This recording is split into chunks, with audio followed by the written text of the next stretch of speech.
All right, teammates, we are back once again. If this is your first time listening to the Move Swiftly podcast, welcome to the number one show on innovative teamwork. Been the number one show for well over, I think we're actually approaching 2 years straight of the number one podcast on innovative teamwork. I appreciate all you listeners. I appreciate everyone that has rocked with me from day one since its inception back in 2020. It's crazy to know that we've been at this for close to 5 years now. So, the to my if this is your first time listening, I mean, not, excuse me, if you're for my regular listeners, excuse me, my regular listeners, you already know how we get down here. Whatever the obstacle is, whatever the challenge is, whatever you may be going through, we are here to indirectly tell you you are not going through it alone. Today, I have the founder of a company called Focused. All right, and we're gonna dive deeper into exactly how to go about building things called junior workforces and making you more efficient as a business owner. Mr. Sho Ishikura, welcome to the show.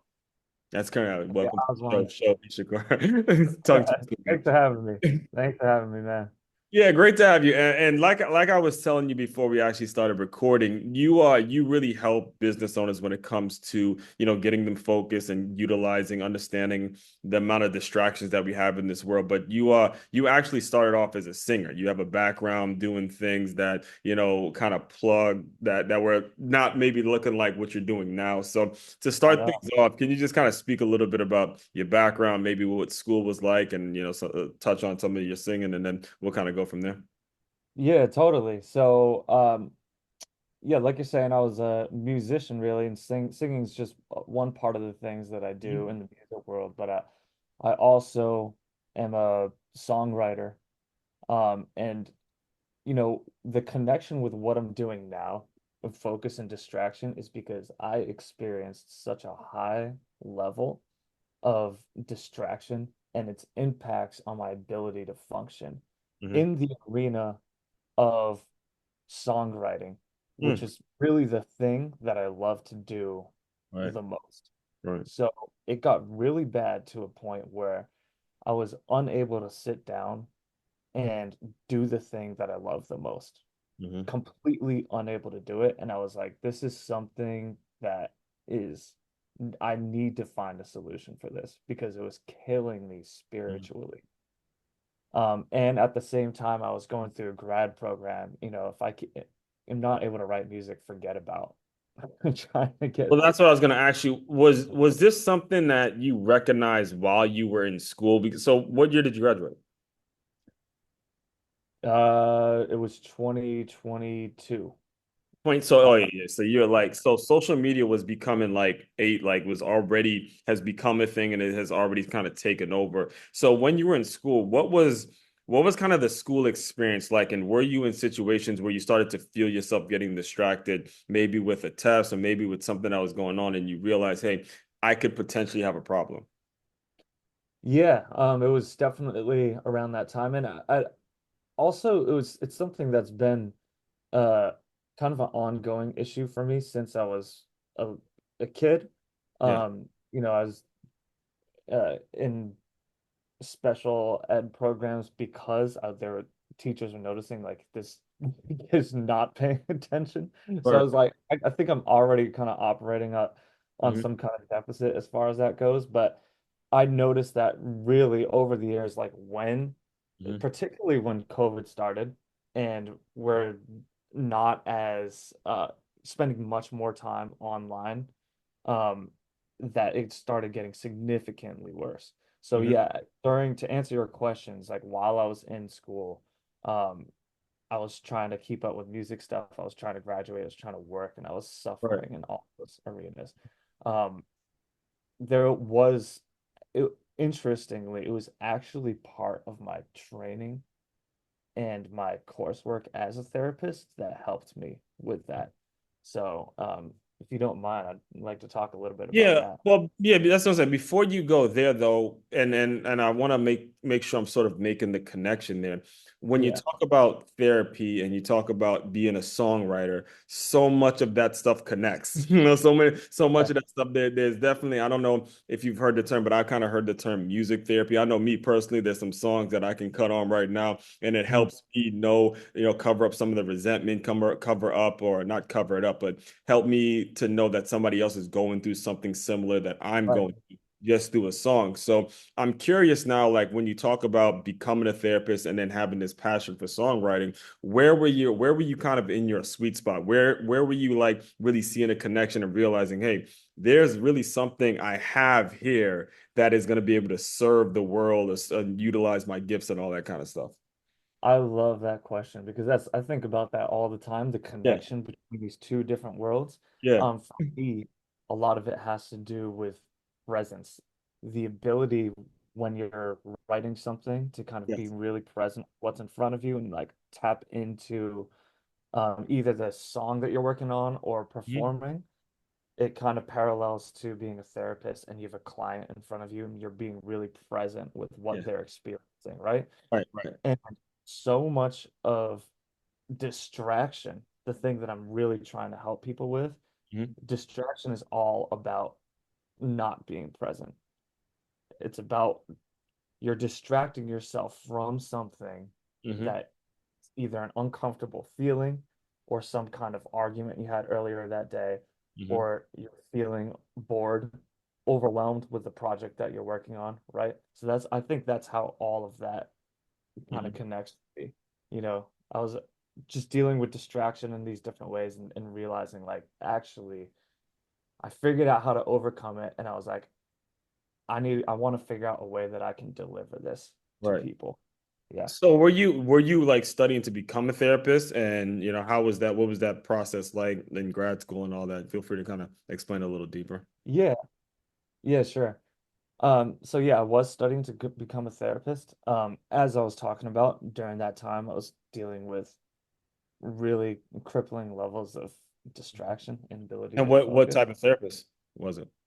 Uh, Counseling, mental health counseling. So I'm Okay. currently working as a psychotherapist. Okay. Uh, but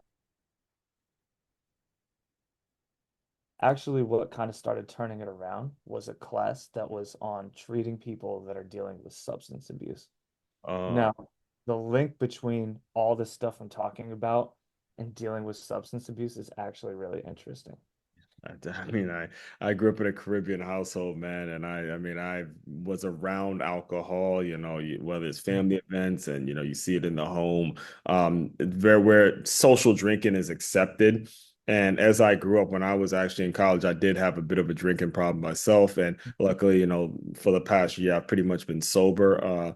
But when you're talking about the substance abuse and with the distractions that we have now, you can slip into a very a dangerous habit that's really hard to kick. So, yeah, please explain more.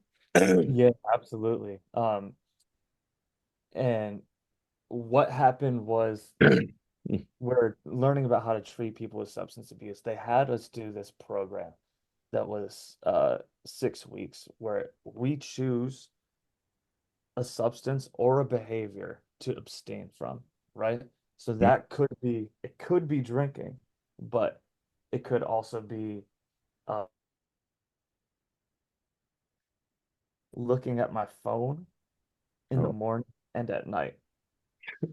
And this journey over the course of Hmm. 6 weeks was a wild one for me because Right. I was at the point where I didn't realize how anxious that I was Right. because I would just wake up, instantly look at my phone, look at social media, look at news, answer emails, like all the things that are like Mhm. require short, fragmented, kind of multitasking type attention, right? Yeah. And so I'm going through this thing for 6 weeks. I take my phone away and I wake up in the morning. Oh, wow, I'm incredibly anxious. Hmm. I didn't even realize that was there because I've been covering it up every morning and every night. Right. Around this time, this has been going on for like years at this point. Mhm. I'm also waking up in the middle of the night with my heart pounding at like 2 or 3 a.m. Oh my And then God. I can't go back to sleep, so I pick up my phone and Yeah. Yeah. I'm, Yeah. Yeah. I'm describing something that so many young people do. And Exactly. it's kind of like this is something that we accept as more and more normal as time goes on. And I'm Mhm. telling people that this isn't normal, you know? Right. Anyway, so what happened was I take that away. Hmm. I'm starting to get to feel this anxiety, right? Right. Uh, we're learning about how the we're journaling about our experience every week and Hmm. talking about what it feels like to take this thing away. You're dealing with, oh, I actually on this day, I said, you know what, screw it. This isn't helping me anyway. I Hmm. don't feel I feel worse because I'm more anxious. Let me Hmm. just start using my phone again. That's what happened. Like that's kind of like the quote unquote relapse, right? Right. And essentially what ended up happening was I kept going with it. I started doing a meditation to replace that habit of looking at the phone in the morning. And I felt over the course of a couple weeks this crescendo of anxiety. Hmm. And I started allowing myself to sit with it. And it got really intense on this one particular morning where I had this visualization of a hand grasping around my neck. Hmm. And I thought that, oh my God, this is it was very scary, but I also was telling myself simultaneously that I'm totally safe and Right. nothing really bad can happen to me. And Hmm. those two things together, it's teaching that taught me that I can handle my anxiety. It's Right. not going to kill me, and Right. that you learn to embrace some of that, Hmm. um, to be able to sit with that uncomfortable feeling. Yeah. Now, the connection here is that this is the first time in human history where we have instant access to some kind of distraction, something that's going to take us away from our anxiety with zero barrier. This thing right here, Yes. it provides that kind of instant getaway for us. Right. And that's it's a major technological innovation for which we do not have an appropriate solution for, an appropriate holistic response for. Yes. So now what happens is we're fighting with our willpower to kind of prevent that. We're not educated on what it's doing to us mentally, and we're expected to just be able to just put it down. Right. Just don't look at it. You know what I mean? And I think it requires more of a we need more education on it. Hmm. People need help with it, and particularly young people that grew up immersed in this device-rich environment and don't have a reference point for what life was like before that. Yes. It's going to be How do very you important.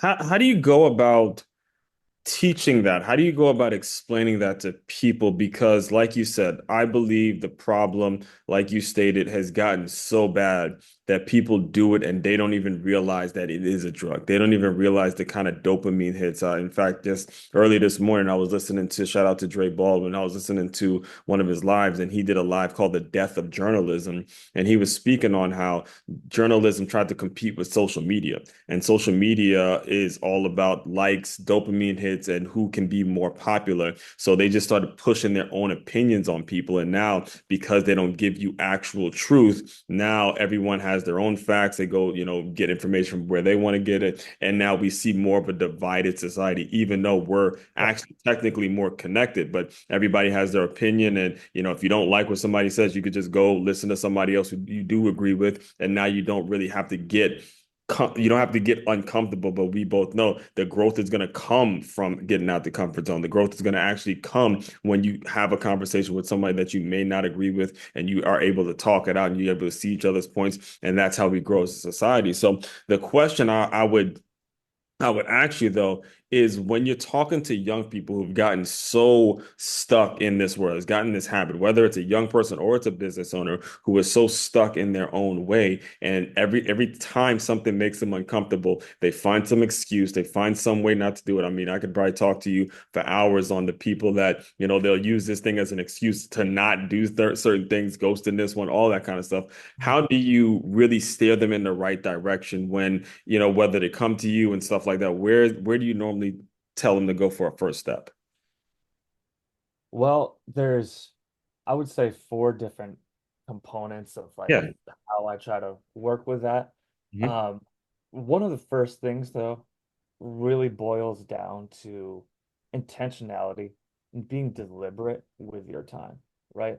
So Hmm. what some That's a people good do, one. That's a big one, and I don't want to cut you off there, but I don't yeah, to kind of brush that one over, listeners. You got to be intentional. I believe that's. I mean, you nailed it. If you wake up every single morning being very, just like you were with the phone, you were very intentional about the fact I am not looking at this thing. I don't want to do it. And even though things got rough on you, it's like, cold, I'm not doing it. And you had an intention when you woke up. If you have no intentions, if you have no goals, if you have nothing that you want to be, you don't even stand a chance. We haven't even gotten to the next three. But the intention part, you need to have a goal, set it, and just relentlessly go after it and be laser focused on it. So, all right, go I ahead. love that. Yeah, you took the words out of my mouth. Yeah. Just to add to that too, um, being intentional with your time. So I talk a lot about time blocking, which is something a lot of people know about, I think, but I think that the benefits of it are kind of underrated. You Yeah. know, when you're talking about, um, I'm just focusing on this task for this period of time. Hmm. And then after that, I'm going to be doing this for this period of time. Right, right. You're eliminating the processing power that you don't even realize that you're using, where you're thinking about, oh, is this the best thing I could be doing right now? Mhm. What should I be doing Doubt, next? right? That doubt, Like right? that takes up actually a little bit of your, CPU power in your brain. On top of that, when you're not intentional with your time, you're thinking, oh, I'm just going to answer some of these emails real quick that just Mhm. popped up. I'm getting these notifications. Yep. I'm still being productive. Yep. But actually, what's happening is that context switching. You're working on this task, focusing. You switch over, you answer an email real quick, you come back. It Mhm. actually require your brain actually needs a little bit of time. And Mhm. this is actually shown in scientific studies that the neurons in your brain need time to recalibrate back on the original task at hand. Mhm. And on average, they say it takes about 11 minutes for you to recalibrate on the original thing you were focusing on. Now you multiply that by the amount of distractions that happen in a day. For an average knowledge worker, that might be about 50. All right. What's 50 times 11 minutes? I don't know. I think it's like 4 hours. And then you see something like Mhm. that's why the average knowledge worker is only productive 2.5 hours a day. You know what I Exactly. mean? Exactly. So, especially when we have a younger cohort coming in, Mhm. they define themselves as multitaskers. Yeah. Yeah. Gen Z, they don't Well, have the and education. then too, the term entrepreneur gets thrown around a lot in social media. You know, you think it's cool to be an entrepreneur, so you want to have your hands and your fingers in so many different things. But a lot of people don't realize, look, entrepreneurship is not for everyone. To be all the way real with you, it's just not for everyone. And you calling yourself a business owner just because you have a website does not make you a business owner just because you're able to balance and do a lot of different things via social media. That is not the case. I know it's can get Mm, confusing because of what we have and how connected we can be, in this world, but you really got to ask yourself like I said, what the intention is and what the goals are every single day. absolutely. And that, what you're describing with people calling themselves entrepreneurs and like multitasking, doing a bunch of different things at once. Mhm. Yes, that's an important part of entrepreneurship. But also, what's really going to move the needle is the unique, valuable insights when Right. you're focused deep on things that will move the needle. Like Right. innovative, valuable work comes from when you're slowing down, you're Mhm. focusing, you're being creative, you're Mhm. thinking through things in a really thorough manner. It's not Yes. going to come when you're like, oh, I'll just do a little bit of, you It's a need little to bit of that, right? You need that focus. got to Yeah. be able to do both. Right. Yeah. Now, what was the second thing? I know you said there were four components. Yeah. Second thing was um, the emotional and mental resilience. So I was kind of giving that anecdote about while I was going through that, substance abuse training, Mm-hmm. that I had to deal with that anxiety and teach myself that I can sit with this and it's okay. So Yes. that's a big part of it, that there's a self-reflective component of Mm-hmm. this work that's really important. What do I feel when I take my phone away physically? Oh, I feel tightness in my chest. I feel like my jaw is clenching up because I feel like I'm so uncomfortable that it's not on. I feel like I'm going to miss an email. And then you have to evaluate how important is it, are all those things? Is it more important that you're available to respond to an email right away? Or is it more important that you're sitting down and being highly effective on this really important work that's going to move the needle for your business? Yes, that's awesome, man. Yeah, the emotional side. Now, when you're talking about staying focused, though, that can get very tricky because there's family involved, there's other factors, there's other variables involved, and it becomes a challenge on what exactly you need to be focusing on and how much time you give a specific task, because your professional life is going to require different energy than your personal life and obviously your physical life, and it's going to be on you to balance that out in some kind of way. But it does start with the intention, and then figuring out where your emotions are going to be during the day. Actually, so I teach, right? And on Thursdays, I get here around 6 a.m. Normally it's like 9, and by 1 o'clock, by 12 o'clock, I'm out there playing football with the kids. But today, Mm, since I got here so early, I found myself really cranky. So I was screaming at him a little more. And then I was wondering why I was feeling so, like, why am I, I'm normally not as animated, or don't get as angry, during this time. And I looked at my colleague. I'm like, wait a minute. I got here at 6 this morning. That's why. I yeah. was like, I got here at 6 this morning. So at this hour, I'm kind of losing it. Like any little talking back and all that, I'm kind of losing. I was like, okay, that's where it is. Then being aware Yeah. of that too is something that I've had to develop in as well. Because like when you talk about focus, being aware of where your mental state is, that's a big one as well. So anyway, the third one was what? Uh, that actually kind of ties into the third one. Is Yeah, like, I figured that because it was like the way I was feeling just now when I was like, yeah, he's really hitting on some triggers now. yeah, yeah, yeah. So the third thing is the something that you kind of just mentioned it, and like you had this little moment of reflection. You're like, wait, why am I so cranky right now, right? And Right. that's that kind of reflective process, I think, is so essential for improving your Mhm, habits. You know, your habits are going to take you to where you need to go in life, mhm, right? So what I think is if you spend a little bit of time every week mhm. looking at what you did that week and analyzing how effective was I in this? Yeah. How, what could I do to improve this other thing? And then, like you mentioned, there's all these other aspects that you're balancing, right? Family, your Mhm. life, your physical life, your work, right? And Right. you're gonna begin to start seeing patterns over time about how those things affect each other. Yes. Like, oh, when I spend time with my family in the evenings and just am really able to be present with them and put my phone away, I find that I'm more productive at work the next day. I feel Yeah. like clear, right? And you need to compile all that data. So what I say is like this is the weekly review is an iterative process. Yeah. Every single week, you're going to approach it with a mindset of a curious scientist and Mhm, be looking at all the variables you have at play, put them out in front of you, mhm. and say, what can I adjust? And I'm going to try this next week and see if it makes an improvement. You Yep. do that 52 times in a year, Mhm. that's 52 incremental improvements that you're making. Now, Every- you do that for 5 years, like I've done, it's like I feel like I'm almost an entirely different person Exactly. after 5 years of doing that, you know?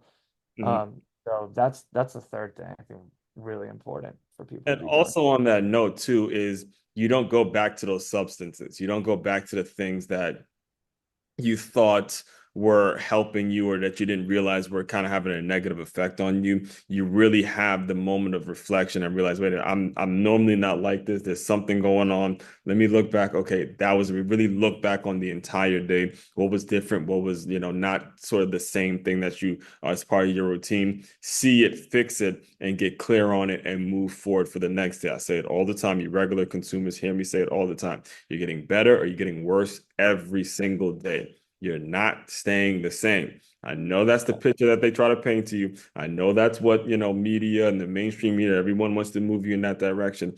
But debunk that idea that you're gonna just stay the same. You're either gonna get better or you're gonna get worse. It's up to you to decide every single day. So decide to get better, right?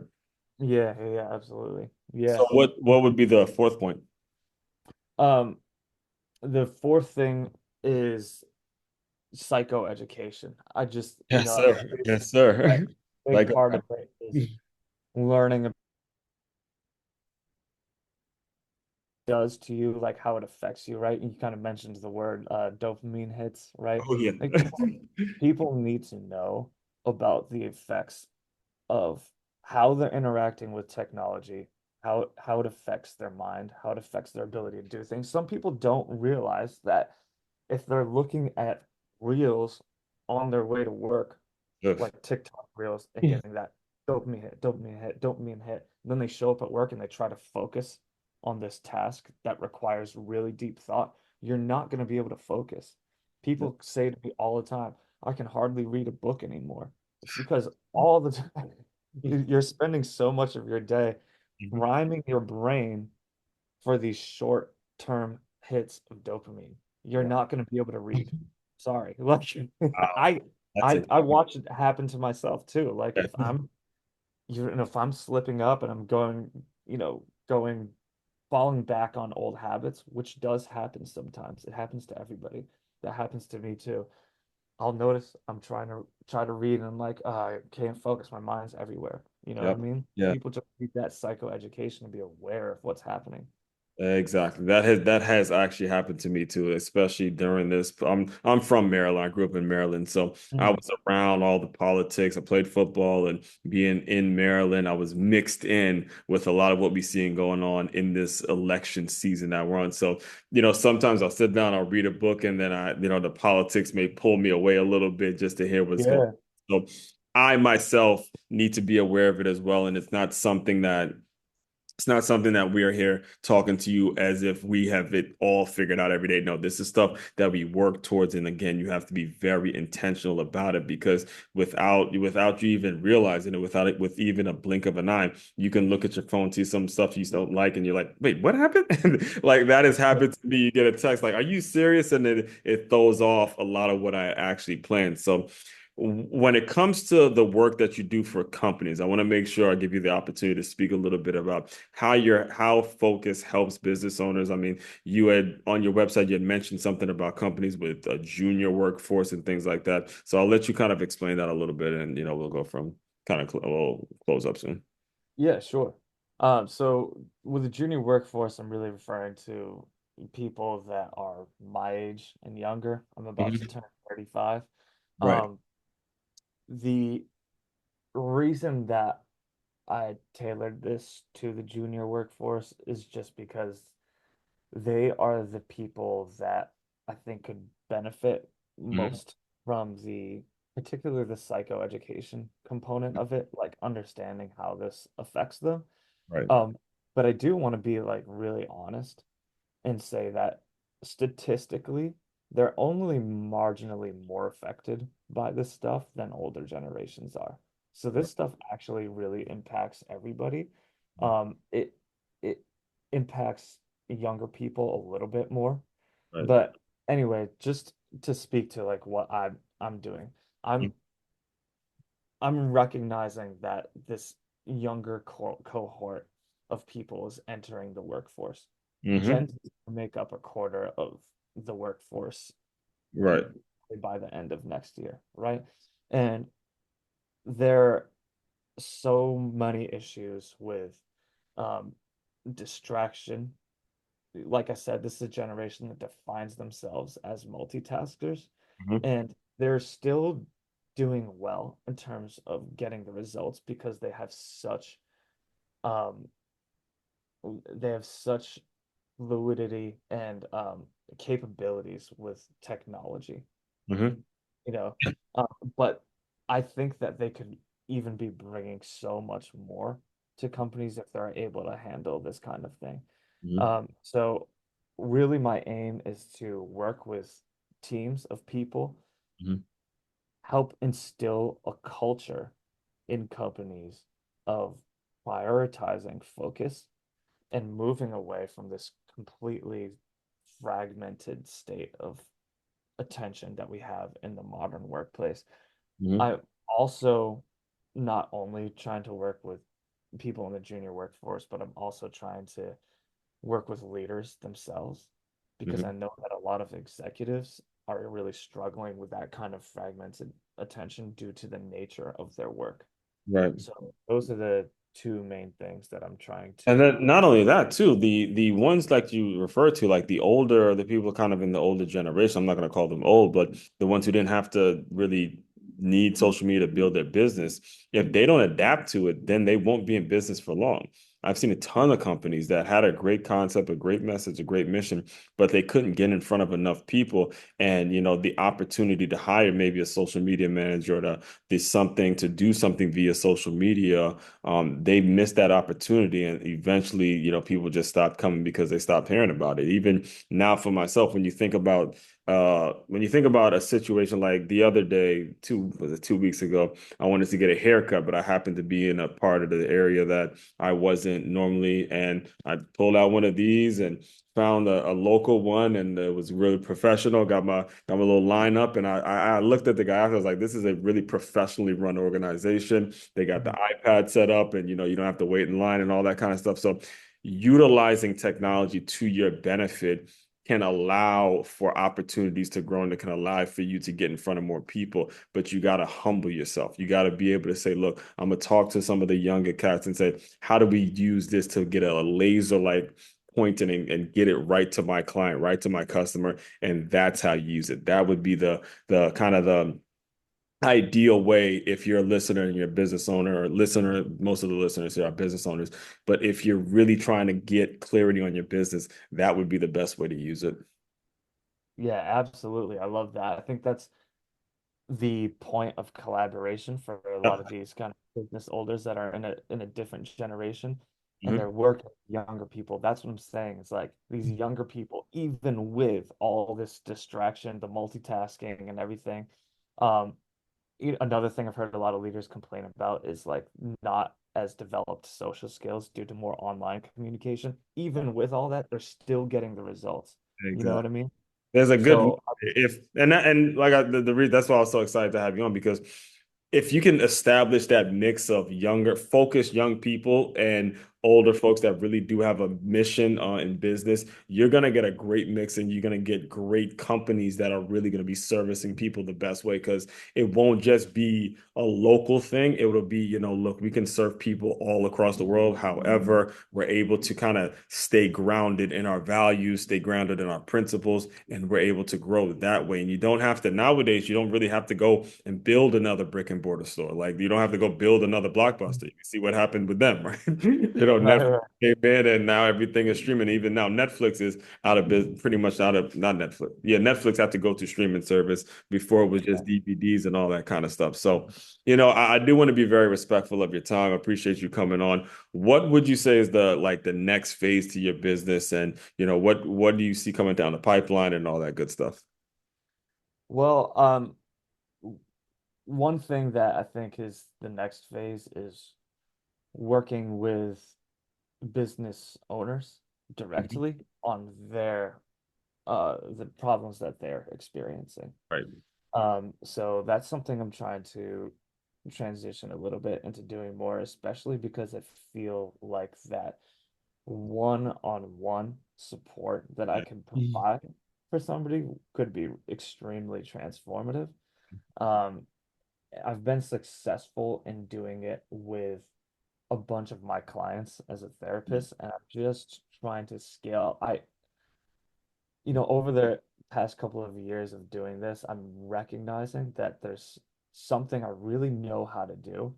Yeah. Is something that's so valuable that I Mhm. have. I'm just trying to figure out how to scale it up and bring it to as many people as I can. I can work with the junior workforces. I'm really excited to do that, but also if I can work with the leaders Yeah. and get them to kind of experience that for themselves and then, Mhm. lead the way as far as Yes. like creating the culture. I think that's also going to be really valuable for for teams and companies.